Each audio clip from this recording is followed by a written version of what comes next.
Hey traders, Raghee here, and in this free video we're going to do a scan of some energies and maybe even a handful of energy stocks if we have some time. So let's jump into the NG market first. Now NG is a futures contract that is a little different than the others.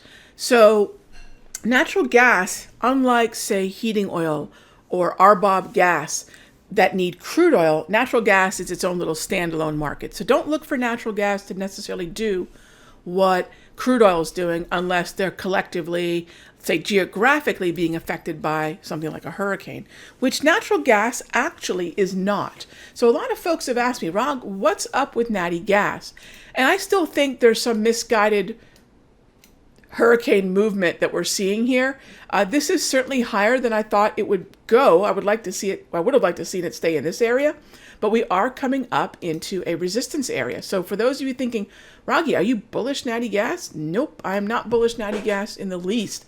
What we're looking at is an opportunity here to look at a short sell at an overbought level in natty gas. So actually, if you've been long, if you've just been playing momentum, which is totally fine, but if you've been long, realize that we are coming up to key resistance levels here on the V-score, and then I think natty gas could be seeing the end of its run as we run into this resistance zone right here. All right, so that's natty gas.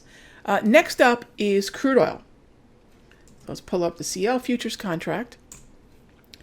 And by the way, natty gas does have an alternative ETF for the futures contract. In fact, we talk a lot about alternative ETFs and futures sensitive stocks and ETFs in the futures room. It's a futures first perspective. And what that means is we're focusing on the market from understanding what's going on in, say, a futures indice or one of the commodities, and then we're going to build a trade around that. And sometimes that trade might take us over into ETFs or even into stocks. And crude's one of those situations where I continue to be bearish on crude, most especially as it rallies into resistance like this. We've played this short a number of times, and this time will be no different. Of course, the ETF for crude is USO. We're also shorting things like XOP and XLE, as well as the underlying crude oil futures. All right, finally, probably my favorite is RBOB. Gasoline. This is gasoline. And the alternative for the ETF alternative for gas is UGA.